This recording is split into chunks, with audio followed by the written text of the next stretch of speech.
Welcome to the Neophytes of Narratology, the internet's most pretentious and pseudo-intellectual pursuit since, perhaps, Nietzsche's thus podcast Zarathustra, or Camus' renowned vlog of Sisyphus.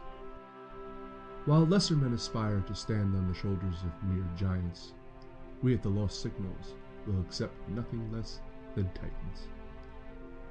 So join us as we delve into the fundamentals of narrative nuance and critique the critics who proclaim to know the universal qualities of effective storytelling.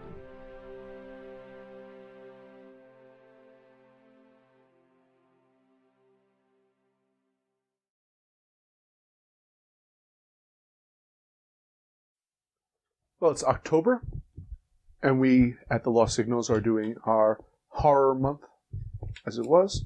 And for the Neophytes of Narratology, we are discussing the best ways to murder women. No, we're slasher not. films, that is.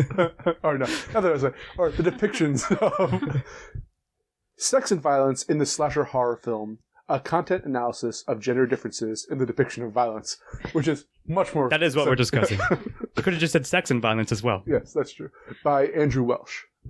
So we're going to be talking about how women are depicted in horror films, which, generally use, or as the stereotype goes, women are often brutally murdered, and or at least the perception of them in like in a very, usually when they engage in sexual activities and all that. And we're going to look into what the real aspect of that is. I'm Jonathan Ian Manser, here with Scott Bella. How's it going? The oft talked about but rarely seen Beth Morgan. Hello. And Chris Morgan. Say no to violence.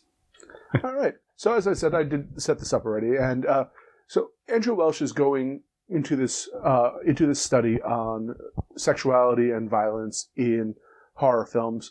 And he begins by discussing how previous studies were inherently flawed.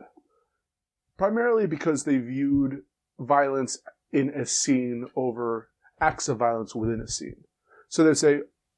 He's saying they skewed the numbers because of the way they broke it up. So, like, for instance, in the end of most horror movies, you follow the final girl going for half an hour with countless acts of violence occurring. In fact, increasing numbers usually. Yeah. In many but cases. If you view that all as one act of violence, then the numbers are the numbers are skewed that way. So this is looking at a different way as kind of the act of violence individually against characters. Yeah. And I think that it's an interesting point he made. And I don't know if I would have, if I had gone into doing a study on this, whether I would have viewed individual scenes or violence against individuals as the marking of how I would look at it. I think I would look more as Andrew Walsh did. Well, you like to think that, I guess, but I mean, I guess I'll just the main point that, I thought it was interesting that I don't know if I would have thought about it at all, if I noticed that difference, but since it was pointed out early on, and then was basically used as a somewhat of a basis framework to chop up like all the other data that he went through. Yeah, I thought that was interesting. But it's obvious, I guess, if you think about it, or like if you count one entire scene, which may contain we'll say sub scenes of 1, 2, 3, XYZ counts of violent acts, we'll say, regardless of what character it is. But if you chop it up into one scene, of course it's going to change the numbers. So I thought that was an interesting point to start out with, at least that he was going to point that out. Both would be valid, though. Count the number of scenes and then also the number of individual acts. Mm-hmm. Yeah, because but in a way, in a horror film, you have to assume that every character is going to have an act of violence done against them. So that's just the random. If you have 3 guys, 3 girls, that's going to be an equal amount of violence if you do it by happening against individuals. Whereas, likelihood the overall acts of violence that go, and we'll get into the degrees in a little bit, but the overall act of violence happens more towards women, just by the nature of how the horror films are generally structured. We'll jump into degrees if you go. Okay. Can I just say one thing? Noticing the list, and I'm not going to get as pedantic as I did this morning.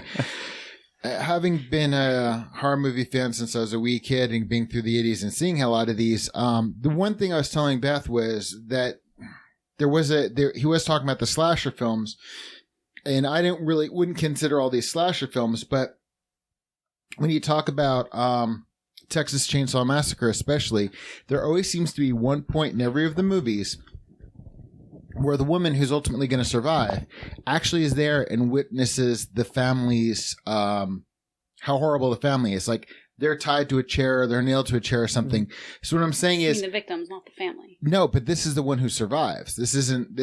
Yeah, but that means that's... But they see the family nailed to a chair? No, the woman is usually tied to... Oh, okay. I think in one time she's nailed to, or she's having dinner with, as we saw in the Next Generation. Yes. But what I'm saying is, I found it interesting because this was a woman who survived, and so it's kind of like passive violence. Nothing's being done to her, but she's realizing the horror of what is. And a lot of times, that one of her friends is being killed in front of her or eaten in front of her. I didn't want to really detract, but it was something I noticed that this was a different form of. They did count passive like menace and stalking. They gave layers or like rankings to it, which we're getting into. So there's the really graphic violence, like dismemberment, decapitation, whatever, disbowelment, whatever. Then you have, in a sense, like confinement or someone being grabbed or like stalking, held. Chased. And again, it's like then the voyeuristic elements, and then there's the psychological horror. And again, if you just want to count those acts, the final girl will generally have more of those happen. She's probably covered all of them twice. That's true, because there is always a part where she finds all the bodies before. Sure, like as you were saying. And by his standard in this, that would count as an act of violence. And to go back to your point for a minute, I'm pretty sure being nailed to a chair is not passive violence. It's not passive. I was going to make that joke too. Yeah. Sure, like I kind of. But after like a day, it becomes. Well, Renee Zellweger wasn't even tied to a chair, so I guess it'll even out. She was psychologically abused, afflicted. By, but that's one of the weirdest things. That's who isn't. That funny enough is the one thing I find really unnerving about the Texas Chainsaw Massacres, except I think for two, that there's always that where somebody lays witness to how horrible these people are. So it is more of a trauma there. Sure. Which is a lot of times how I find some of those movies hard to watch because of that part of it, not so much as. So I might actually give the specifics of what the author goes into about what an act of violence is. Any like the tiers of them. Yeah, any over depiction of physical actions intentionally causing or designed to cause harm to another person, implicit threats, nonverbal behavior, outbursts of anger, or forms of psychological intimidation intended to cause fear, and any depictions of physically harmful consequences that resulted from off-screen means. Violence did not include cruelty or violence towards animals, although I do think that you can lump that in with psychological fear.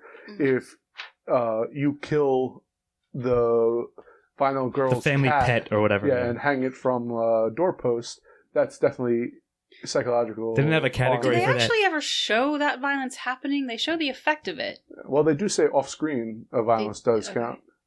So, again, this is a very broad spectrum of violence that you're working in. In fact, I'm pretty sure I can find a horror movie that's like 90 minutes long where 85 minutes counts for one of these acts of violence. Yeah. And then when you get into the torture porn end of things, then... That's absolutely true. But speaking of torture porn... Interestingly, there wasn't any on this list I didn't see. Maybe one. Yeah, well, high tension is supposed to be it's a different but I guess genre. That's true. Because like you guys were saying horror films, technically this is slasher films, which is pointed out a sub-genre, I suppose, of horror, the broad label of that. So I guess perhaps torture porn is not quite that. Anyways, it's a very subtle difference. He's also exploring like sexuality in slasher films, and the broad range that goes into that as well. And so I'm going to jump into kind of his conclusions here for a moment. Is that males tend to receive more extremely violent acts against them than do females.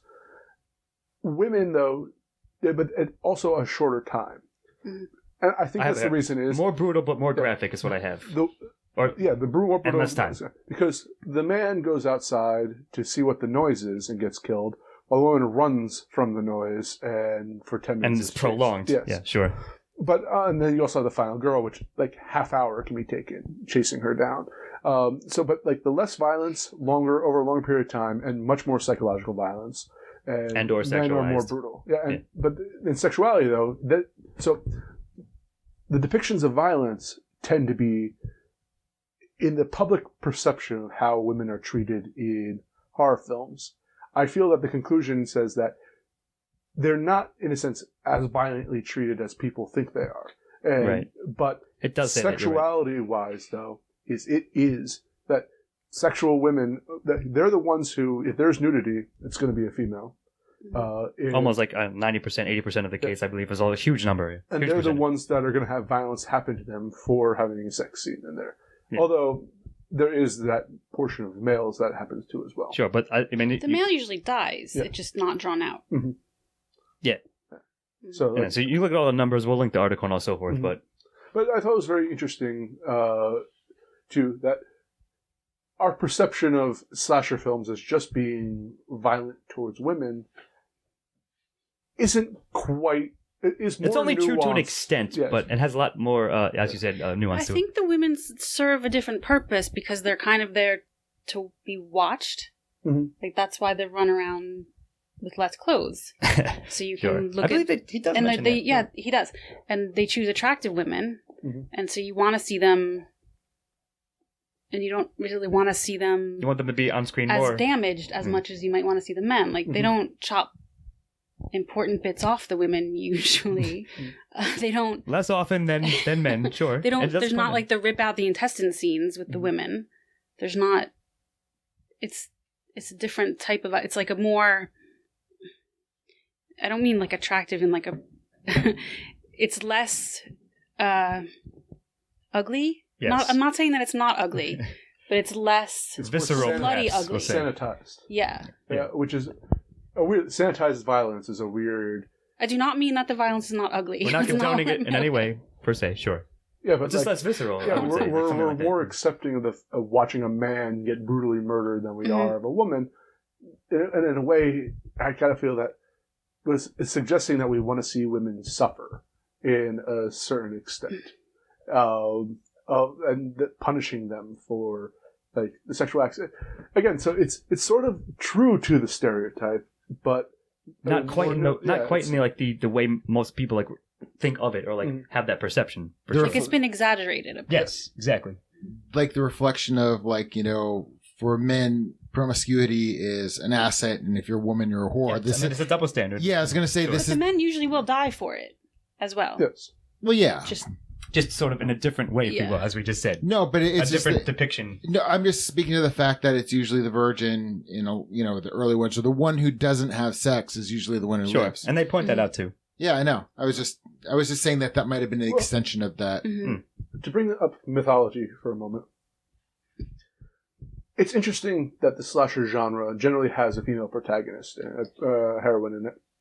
And it is reflective of the traditional archetype of women in myth, with the virginal goddess Mhm. is the counterpart to the traditional male hero. But it's the heroine with the male hero usually dying in throughout the course of the slasher film, but she still keeps the idea of like the virginal purity. Which Yeah, I true. think Yeah, is a you're neat right. little. I think it also, because you would think maybe that women wouldn't like these sorts of movies, but there are a lot of women who do. And I think because there aren't many movies outside of like romantic comedies where a woman is the important character. It's the So it's protagonist. strange that in order to get that, you have to watch her be tortured and almost killed in order to have like a heroine basically be the focus. And in fact, to earn her status in a Mhm. very sick way, she has to go through a crucible by fire Yeah. far more than a male hero would have to. Yep. And Double standard, like I said, for sure. And it's that's just a neat. Like, it's neat in the sense of like intellectually, like, huh. But it's like He's coldly morally, looking at it it's- scientifically at this Well, fact. But this is what we're doing. We're reading an academic paper that's coldly looking Sure, at yeah, absolutely right. like they're coding violence against people and various kinds of violent acts in which manner they are portrayed. Yes, sure. This type of violence equals N, and this type of violence equals Y. I think they were all N. Were they all N? Act of violence is N. So you can look at all the formula. I did not understand the formula. I was going to say the formula. Like, at least all of them.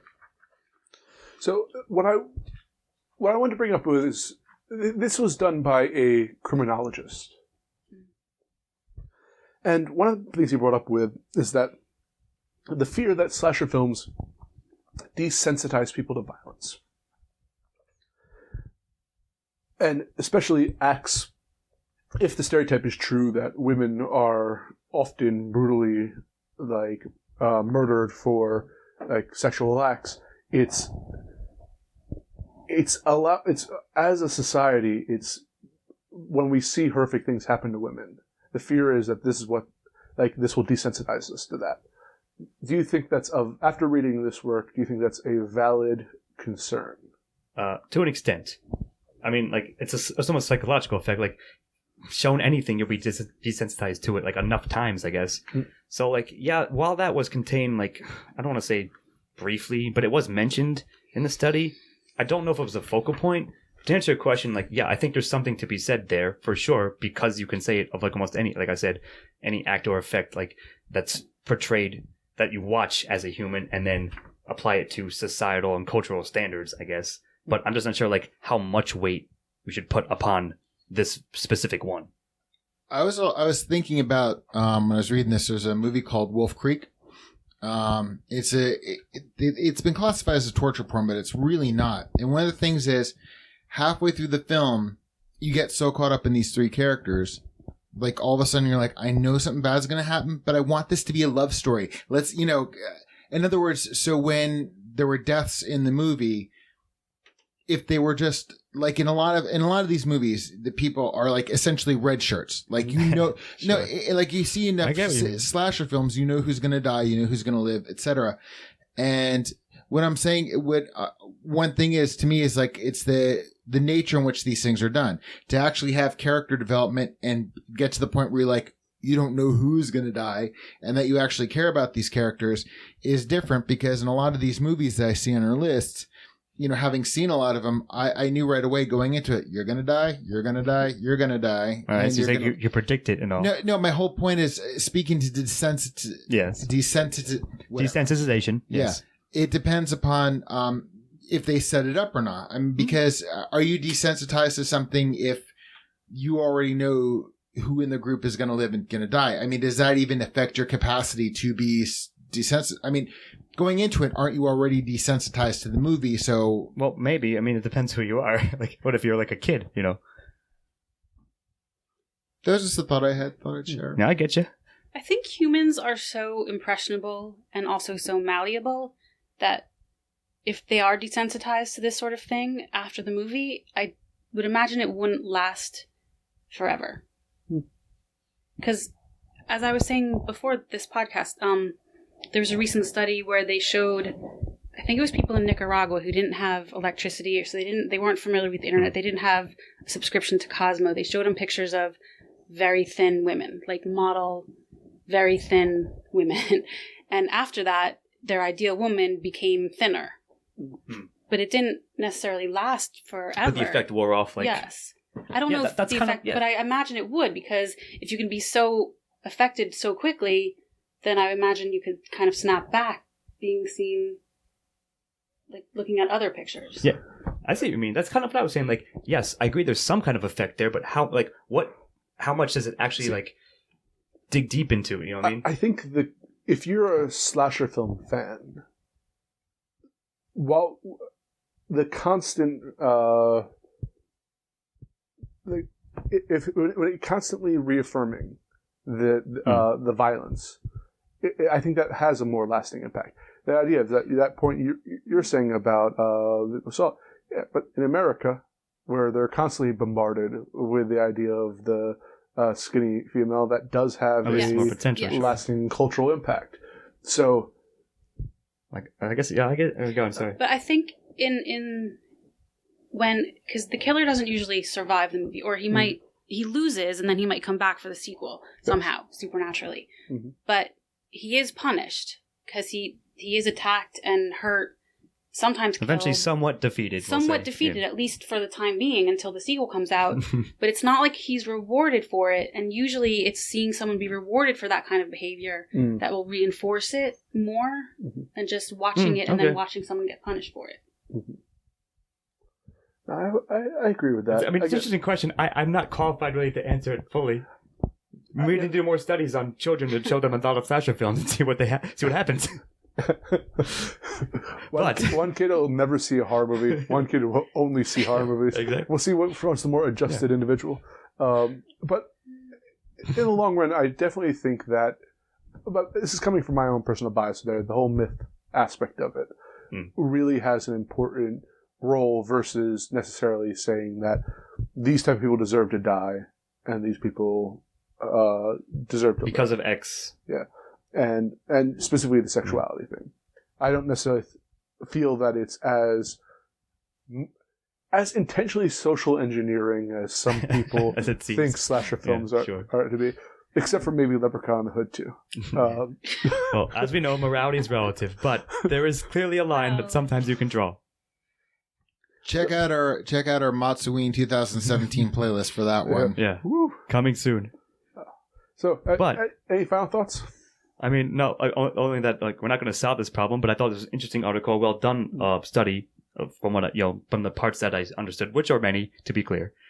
But yeah, I mean, it's an interesting question to think about. Like as we said, how much being exposed to media of any kind and what nature it is, what it may affect you, and focusing on the slasher genre specifically, as we are generally all here fans of, and like how this study.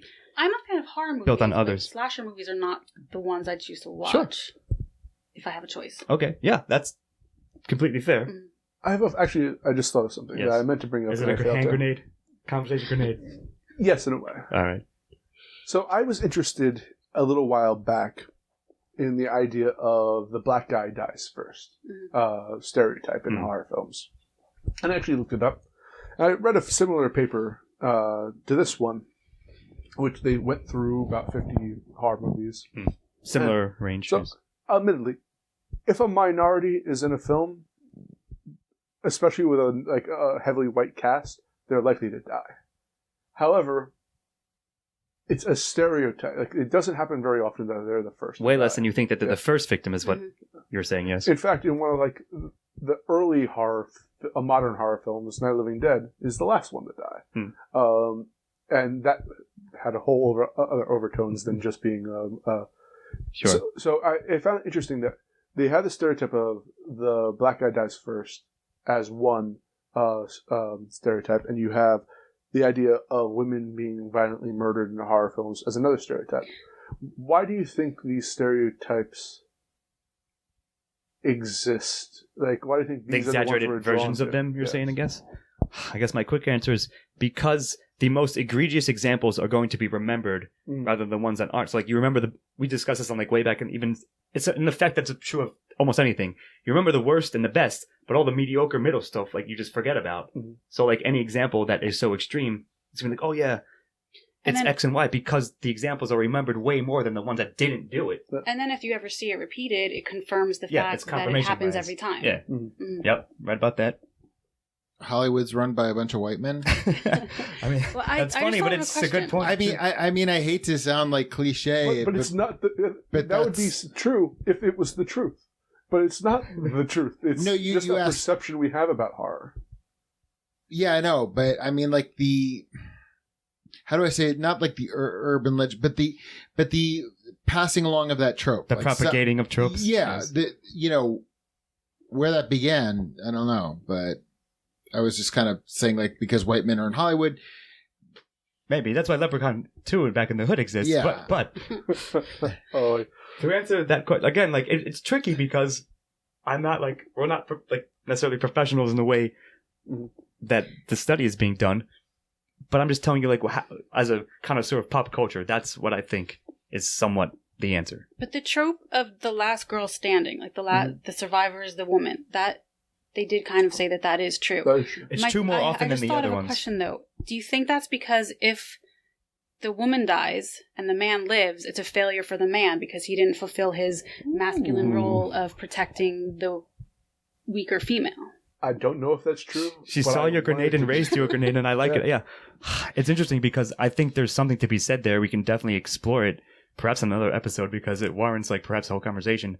So but I think once again, the man is... I think also, I guess I'll tie both. I think that's something that can tie into the hero myth because it sort of, if that were the case, it breaks out of it. So yeah, like audiences don't want to see that because it is a failure in some sense, and they don't want to be everyone can die and a woman stands, and you don't blame the woman at the end. I think that's definitely there's some validity to that. A lot, in fact. Go. The Evil Dead series has that trope actually quite a bit, and it is played up as a failure on his part. To the point when Army of Darkness, the love interest gets resurrected at the end because he couldn't fail her. That it needed to be like. So I think that you have a very good point with that. Yeah, there's definitely something there. If the male is the last survivor in horror film, I think it's on purpose subversion that he's the one to survive. They're making a point beyond that. Night of the Living Dead had a black guy survive right until the end, only to be shot by a white redneck for accidentally a purpose. Yeah. Sure, I mean you're right about that. That's a very good again double grenade double kill here. But I think there's something to be said to both of it, and perhaps it warrants more, another episode or two or something like later down the line.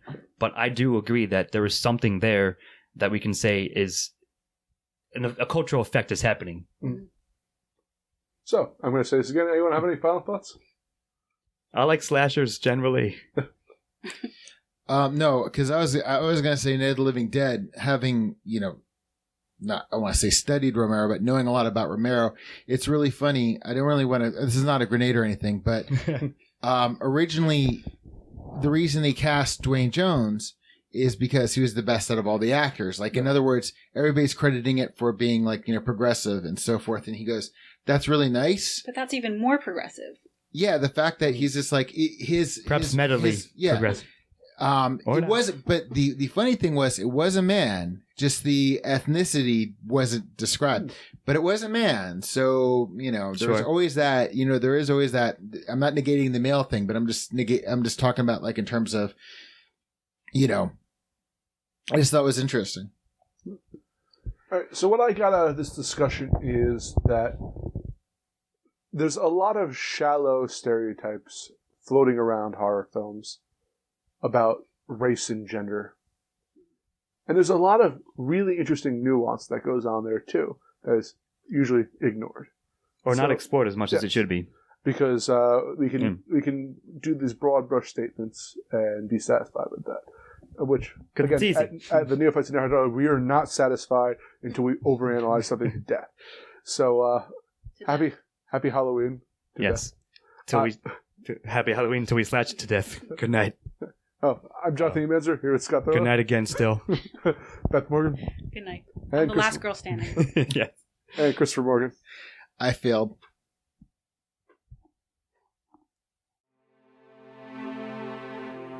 Editing and engineering by Scott Thurlow. Music by Christopher Morgan. Check us out on YouTube and iTunes for the shows, and on Facebook and Twitter for updates.